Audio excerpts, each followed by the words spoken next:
Hello बच्चों, मैं Verma classes के प्लेटफॉर्म पर मनीषा वर्मा में आपका स्वागत करती हूँ।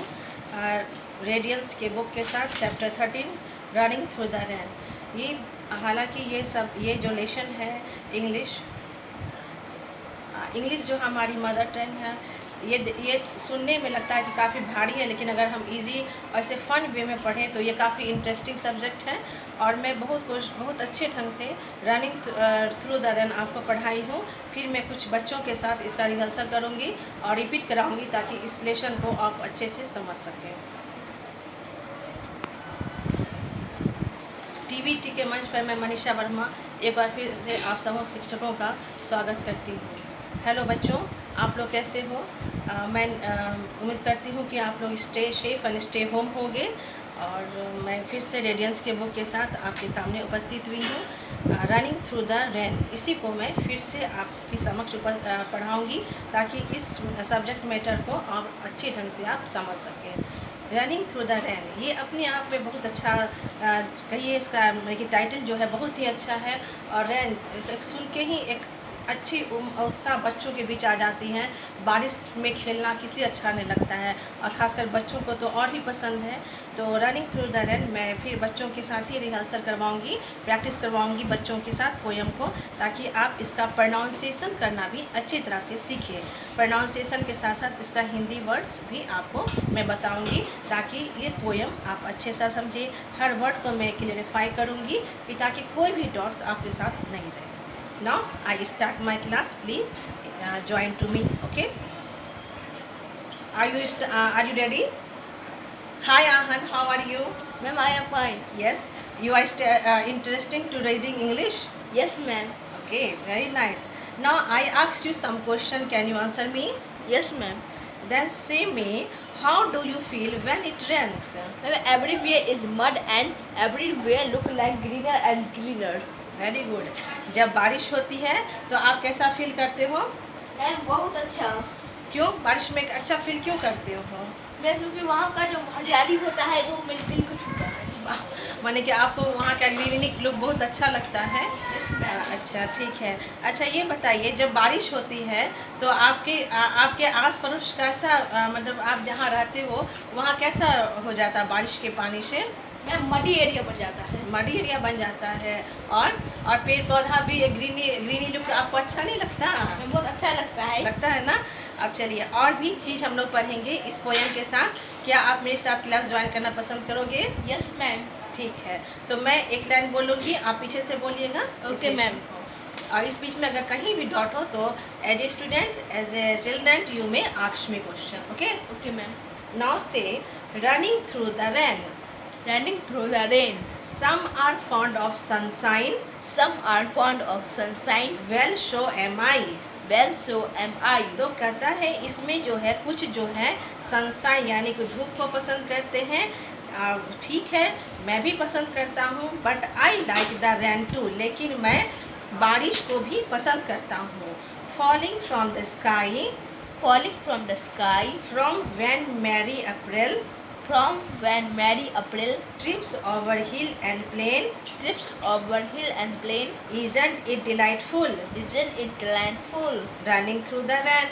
Running through the rain. इसमें कहा गया बच्चों, इसको ध्यान से सुनिए कि बारिश तो सभी को पसंद है, मैं भी बारिश का आनंद उठाना चाहती हूँ।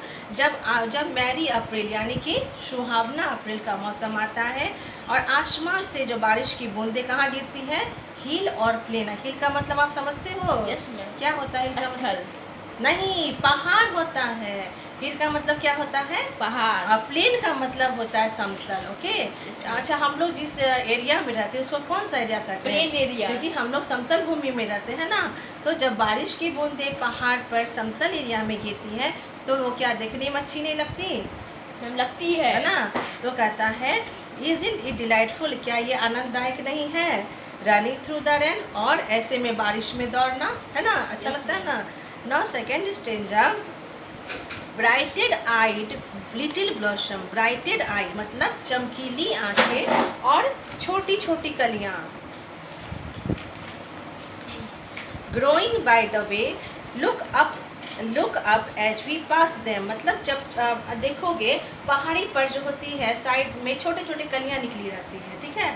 वो कलियां कैसी होती है, पहाड़ पर निकलेगी, जहाँ तहाँ पथरीले रास्ते पर निकलेगी, और जब वहाँ से तुम गुजरोगे, लाफिंग टू से मतलब क्या, वो हंसते हुए कहती, क्या कहती हैं, so the shower has caught you, देखो देखो ये फुहारे ने तुम्हें क्या कर लिया, कॉट का मतलब पकड़ लिया, जकड़ लिया, पकड़ लिया। तो लाफिंग टू से क्या कहेगा कि ये शावर तुम्हें पकड़ लिया। And escape in vain isn't it delightful, और इससे बचना क्या है, मुश्किल है, या ये आनंददायक नहीं है, किससे, रनिंग थ्रू द रेन मतलब बारिश में दौड़ना।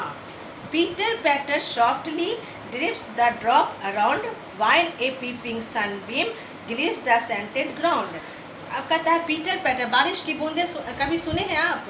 यस मैम, कैसा आवाज आता है, टप टप करके, टप टप की आवाज़। हाँ सही बात है कि बारिश की बूंदे की एक अलग ही म्यूज़िक है। वो म्यूज़िक सोचिए कि उस म्यूज़िक की कोई तुलना नहीं, उसकी म्यूज़िक होती है टप टप टप टप, है ना। बारिश की आवाज़, हम घर में भी बैठेंगे, अगर शाम में रात में बारिश होती है तो उसकी आवाज़ हमारे कान को बहुत आनंददायक देती है। तो क्या आवाज़ आती है, पीटर पैटर सॉफ्टली, टप टप की आवाज़ जो इतनी सॉफ्टली मधुर संगीत, ड्रिप्स द ड्रॉप्स अराउंड मतलब उसकी बूंदें चारों ओर फैल जाती है।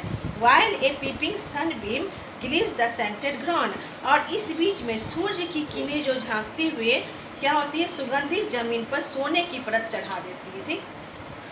शेल्टर नाउ वेयर नियरस, और क्या होता है, और उस बारिश में हमें छिपने का भी कोई जगह नहीं होता है।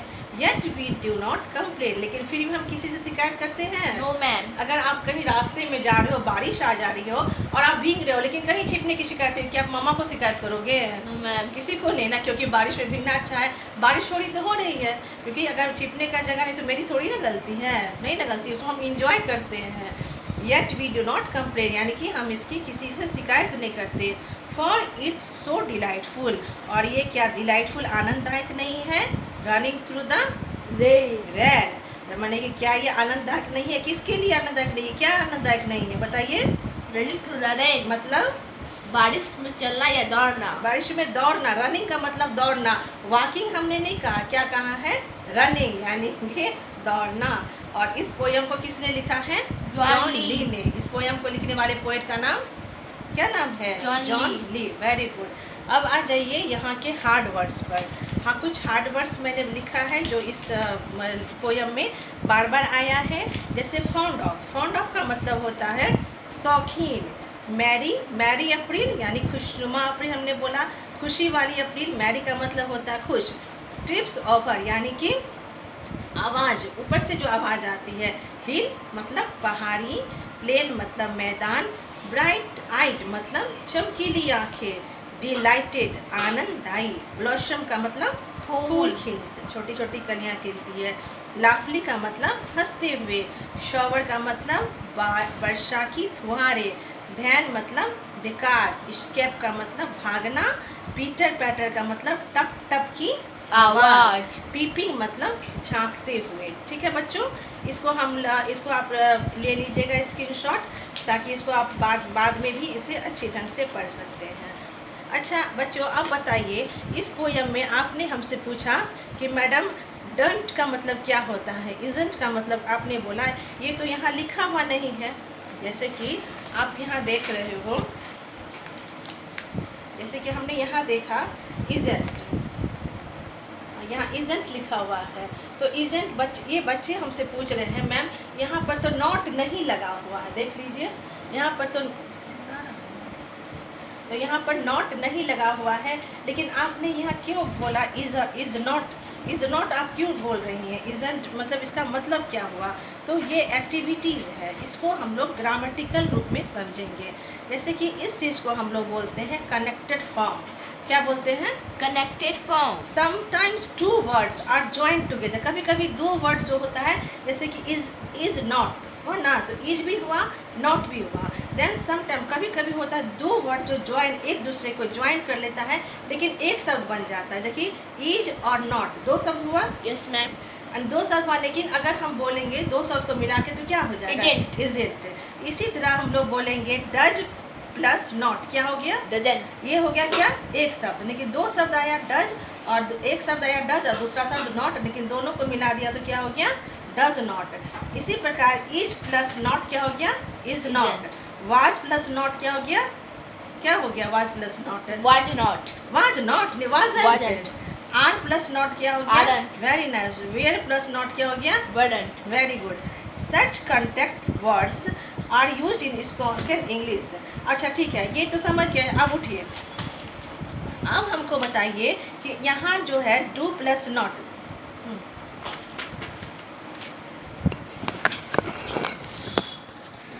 अब इस चीज़ को देखिए, हमने यहाँ पर लिखा हुआ है do plus not, do not. Does plus not, does not. Is plus not, is not. Was plus not, was not. Are plus not, aren't. Were plus not, weren't. अब जो कहिएगा कि जो इस दोनों को मिलाकर हमने एक शब्द बनाया, ऊपर जो ऐसे कॉमा वाला चिन्ह दिया है उसको पता है क्या बोलते हैं, इसमें एपिस्ट्रोफी। तो इसको क्या बोलेंगे, एपिस्ट्रॉफी।